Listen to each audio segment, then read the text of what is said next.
Exploring my new home in Vancouver recently, I drove by a sign in front of a seniors community center that read, "It feels like March was just 16 years ago." Indeed.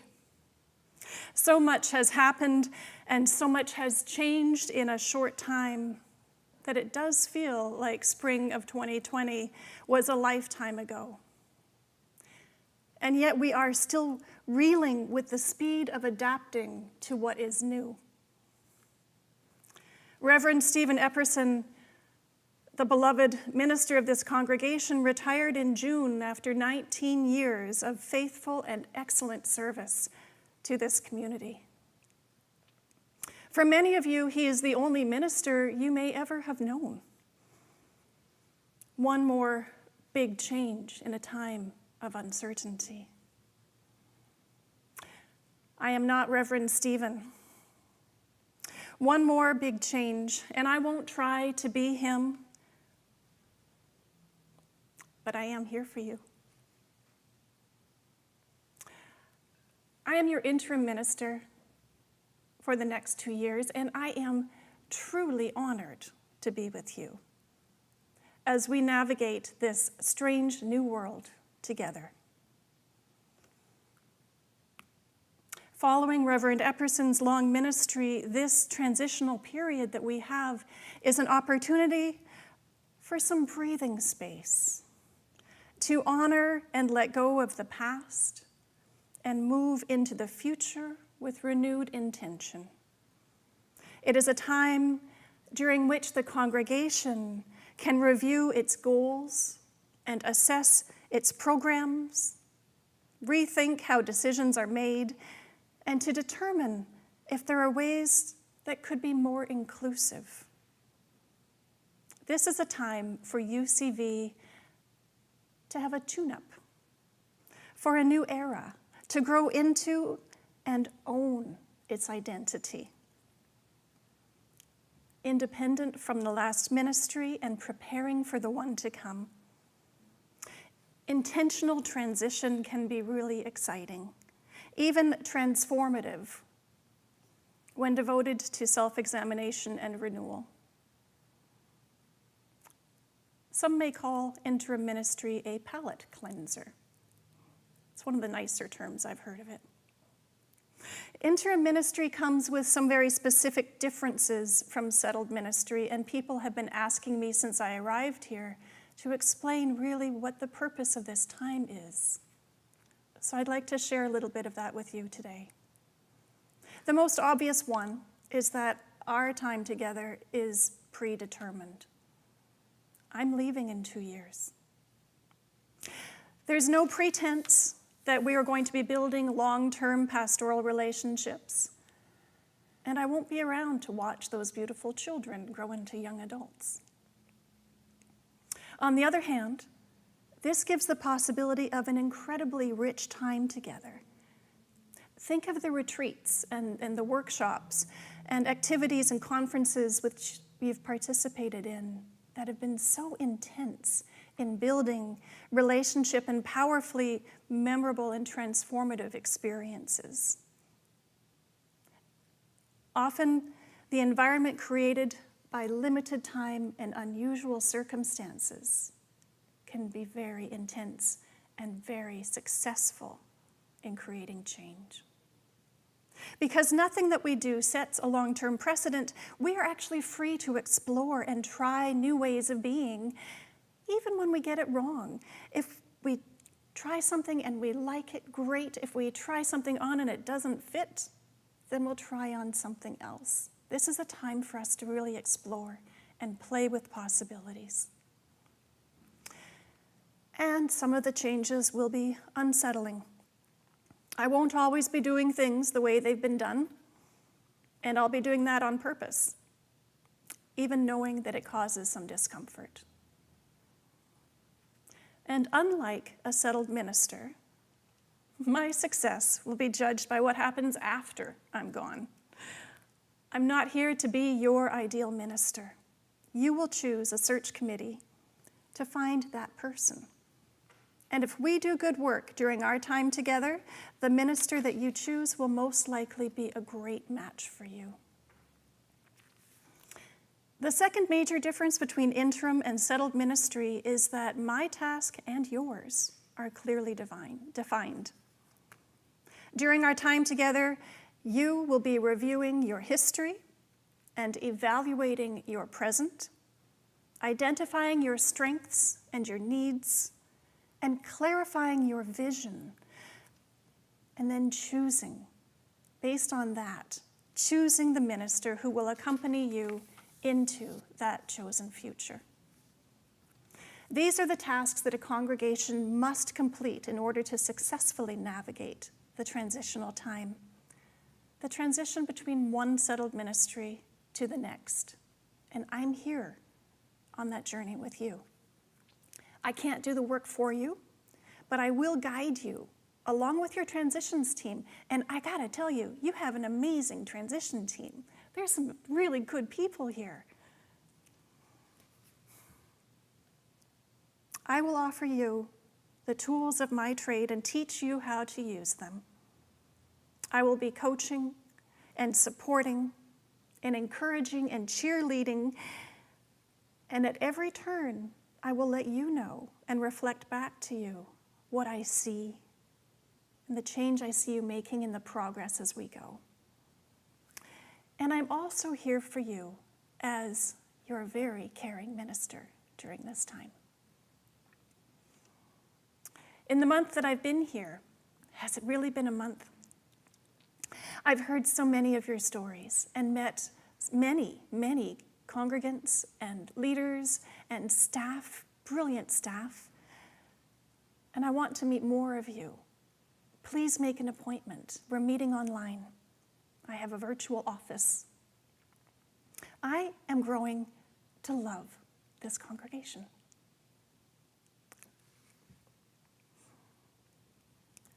The Vancouver Unitarians have a long and rich history of nurturing people whose values and passions have changed this city, this country, and even the world.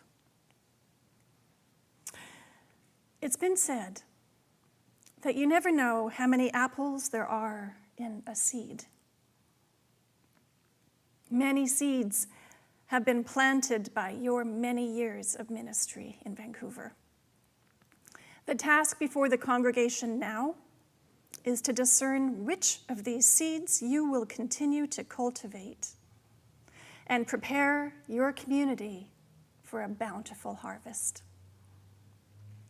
It truly is an honor to be here serving with you for this time. It is the tradition of this congregation, as it is with many Unitarian Universalist congregations around the world,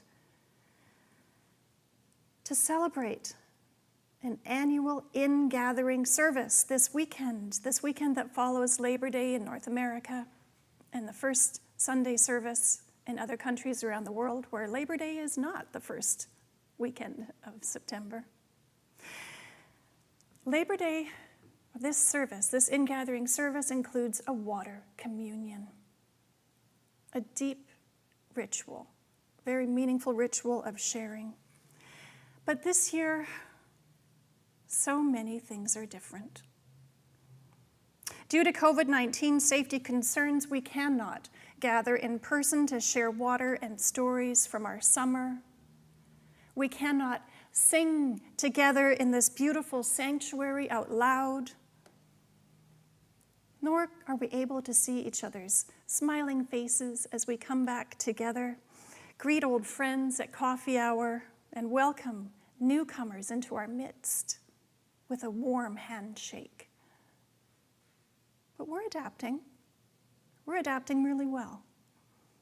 There is still so much to celebrate, and we found new ways of sharing with one another that are still deeply meaningful. This year that feels like it has lasted so far at least 16 years since March, our ingathering waters of communion are bittersweet. As a community of faith, we share and hold one another's sorrows as well as our joys. And we must recognize that with the ongoing trauma caused by the pandemic around the world and in our own community, we are all, every one of us, experiencing some degree of grieving. And we need to give ourselves space to do that. The tear bottle or tear cup tradition has endured for more than 3,000 years. Tear bottles, or lacrimatory, were common in ancient Middle Eastern societies where mourners would catch and collect their tears in small glass vials and store them or place them in burial tombs as symbols of love and respect. I mentioned this tradition recently to Catherine Robach, who gave me permission to share with you this story of her experience during Truth and Reconciliation Commission hearings. Catherine writes, "When the stories were being told across the land of experiences at residential schools, I went as witness, sitting with hundreds of others in the hockey arena. I wept with the pain of the stories. I wept for the survivors and for my ex-partner, Phil Sam, and his siblings, who were put on a train and sent to St. Joseph Mission near Williams Lake. And a woman approached me, sat with me, asked me how I was. She asked me for my tears. We are gathering up the tears, she said, and she gently took my Kleenexes and added it to her collection, saying our tears would later be transformed in a burning ceremony. Thank you, Catherine, for sharing that. The painful wounds of residential schools are deep and complex, and sorrows cannot be compared. What is constant is the healing that comes from sharing and honoring the grieving. Our water communion today will begin with bearing witness, sharing our experiences of sorrow, and gathering up the tears to be transformed by our communal waters. Some of our members have shared videos of what they are grieving.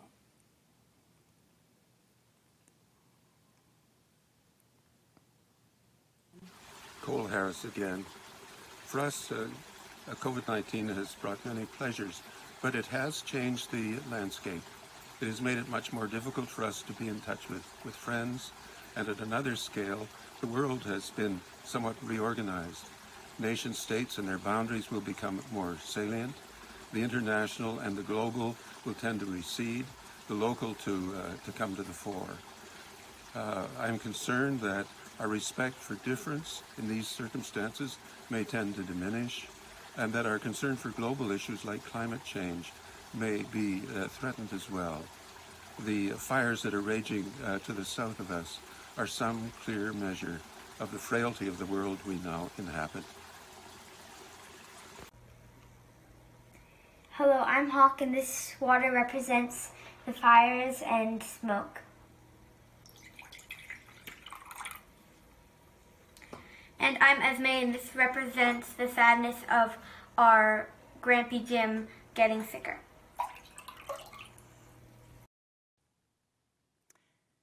Diane has the jar of Vancouver Unitarian Communion water that has been passed on for years and years, and she will also pour the waters as I read the words shared by members.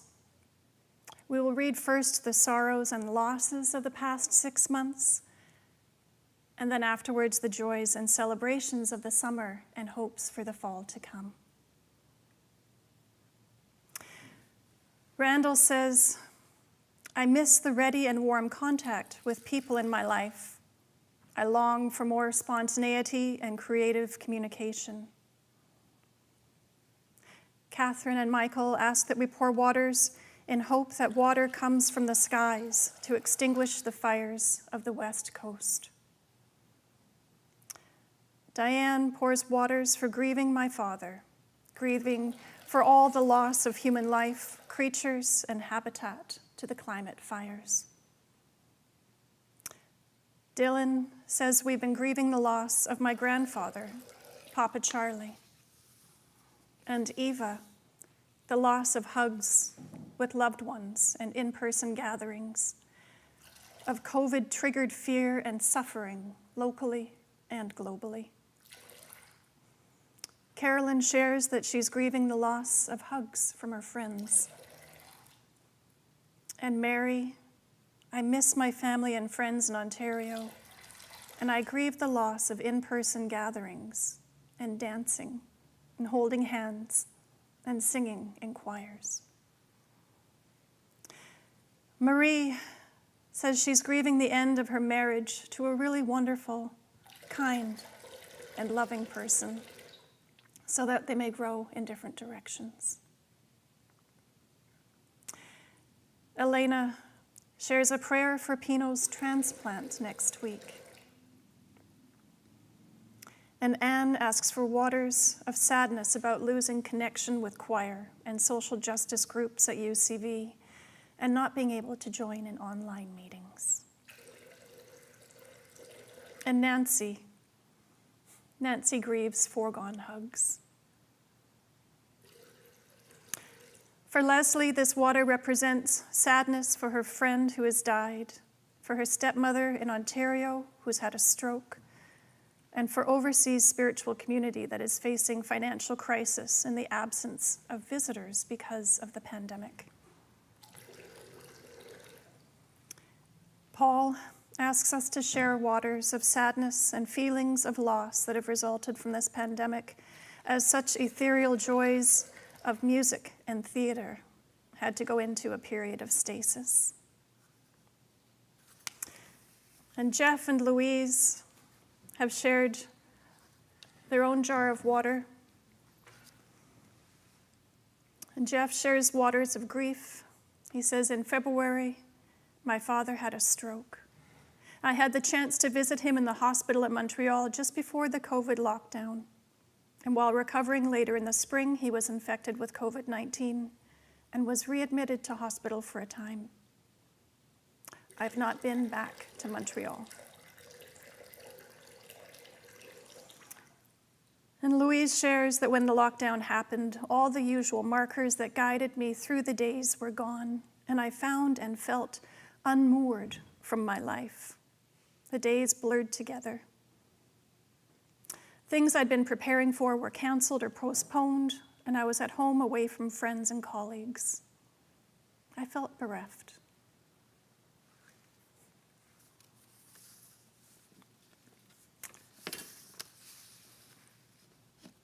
We also have griefs that have been shared through our chat line.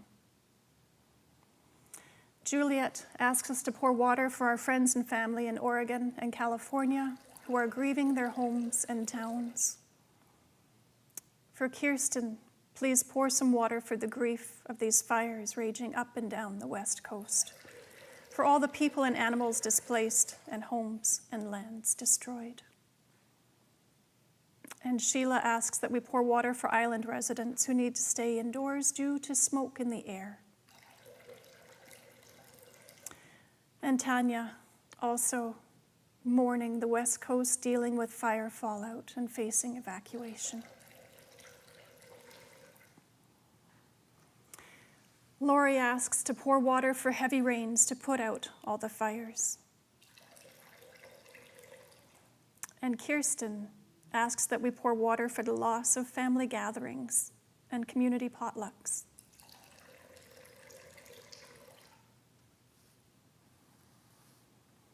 In sharing in our grief, we hold each other in community, lifting up our sorrows and mingling them together. And we've also got so much to celebrate.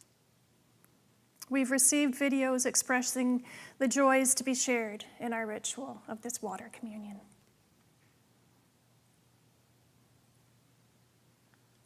Greetings from the Brasness family.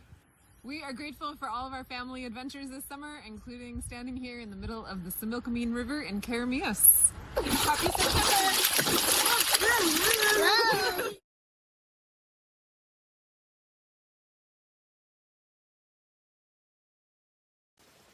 Hi, I'm Muriel Harris. I'm taking water from the creek that flows through Cole's grandfather's farm on its way down the mountainside to Slocan Lake.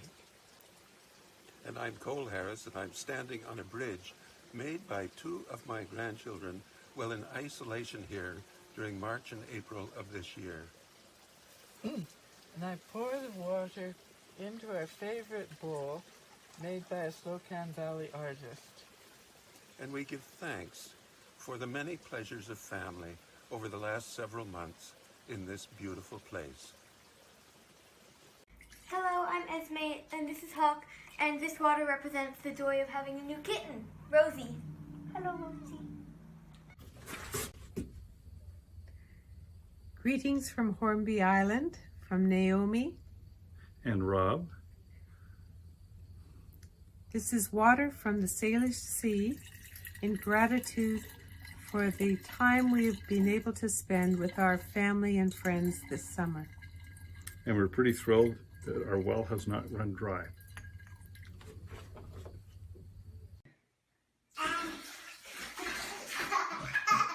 I'm thankful for my two grandchildren, Charlotte and Nicholas, and the City of Toronto Water. My name is Brendan. This water came from the Edgewater pool, and I am happy because I'm getting diamonds so I can get a full set of netherite armor in Minecraft. Hello, my name is Kirsten, and we went to the Fry Creek Unitarian Wilderness Camp on Kootenai Lake this summer at the beginning of August, and we gathered lots of water, but we drank it all by the time we got home because it's so fresh. And I'm celebrating the joyful thought of, in summers to come, bringing a whole new generation of children and youth to that wilderness camp together, because it is an amazing, restorative, beautiful spot. That's the joy. Why are these guys not? Good morning. I'm Rob Dano, and I'm in our backyard in New Westminster. The water I'm pouring here comes from two places. It represents the water from Hornby Island, where we spent a wonderful and calming 10 days this summer. And it also represents the water that fell from the sky to nourish our garden, our trees, and our grass. We're grateful for the opportunity to share this water with our Vancouver Unitarians community in our water ceremony. Thank you. From Randall, his joy is, I'm learning how to get joy in new but restricted ways. I'm learning from Viktor Frankl. And Diane pours waters as she's so grateful for friends and family, the beautiful Coast Salish Sea, which we sailed many times this summer. Mike says, I'm grateful for the incredible technology that allows virtual connections in the midst of the pandemic, but also for the week my family spent at Wilderness Camp, disconnected from it all. Catherine and Michael share a joy. They say, welcome to Reverend Lara.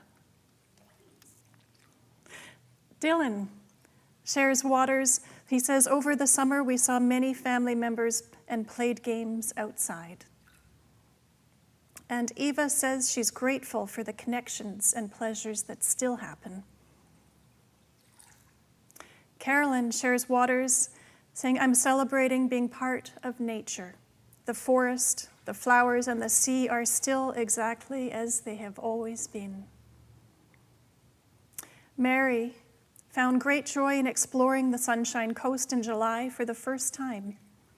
She says, I appreciate more than ever the beauty and resilience of our great Mother Earth. And Elena shares waters of joy and happiness for the birth of our second granddaughter. Marie says she's celebrating a surrender to the great unknown future before me, balanced by the certainty of living in community. And Anne shares a joy hugging my twin granddaughters again, drifting down the canal between the Okanagan and Skaha lakes with my son and his crazy family, walking in the woods with a friend, reconnecting regularly with family and friends all over the world, when previously the only contact was an annual Christmas message. And listening to Dixieland happy jazz that you can't help but dance to. Nancy shares, I've enjoyed watering the flowers in my patio garden. And Megumi says, my joy of summer 2020 was the gardening and watering almost every day of our beautiful Unitarian church garden beds and all other vegetable and flower beds, as well as apple trees, large and small maple trees.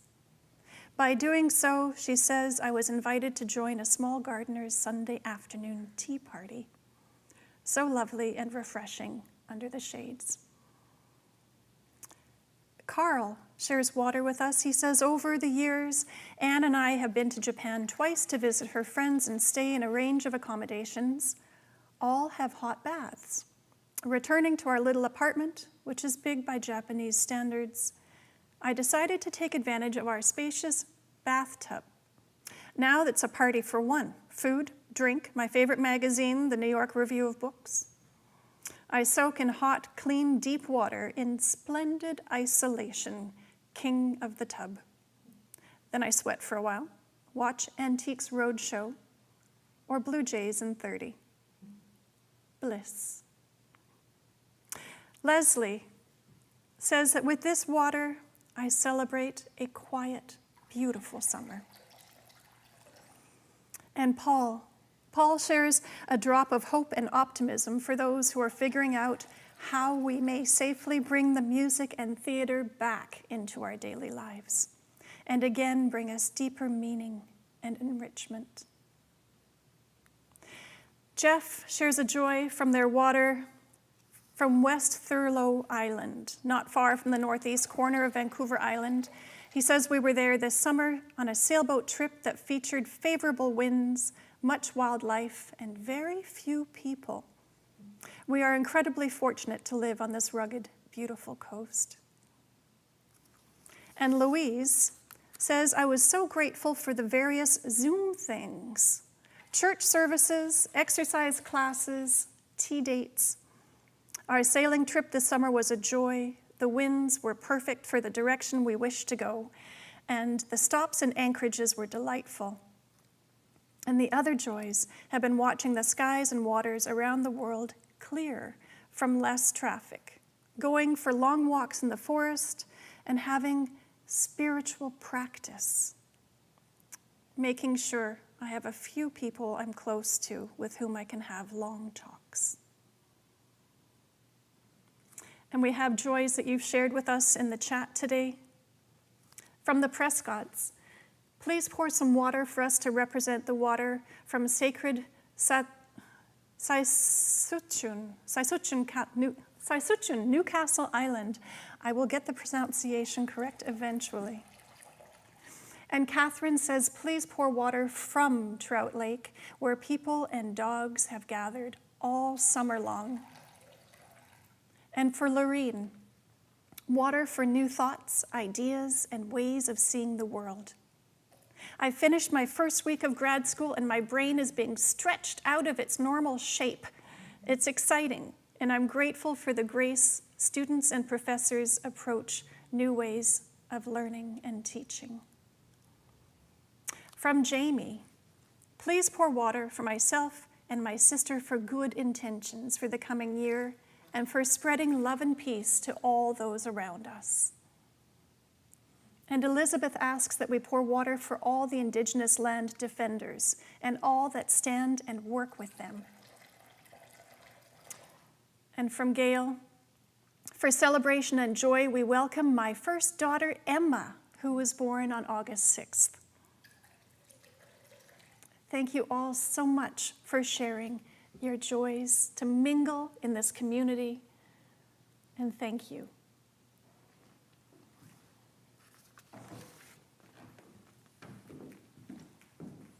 We bless this water. Water is both a symbol of life and requirement for life. All living things are intimately connected to water. Spirit of life, may this water be a sign and symbol of your presence and power, for without water there is no life. Wherever this water is present and however it is used in ritual, may this water be a reminder of the life-affirming power of our covenantal faith community. The sacredness and worth of each human life and the power of love. Amen.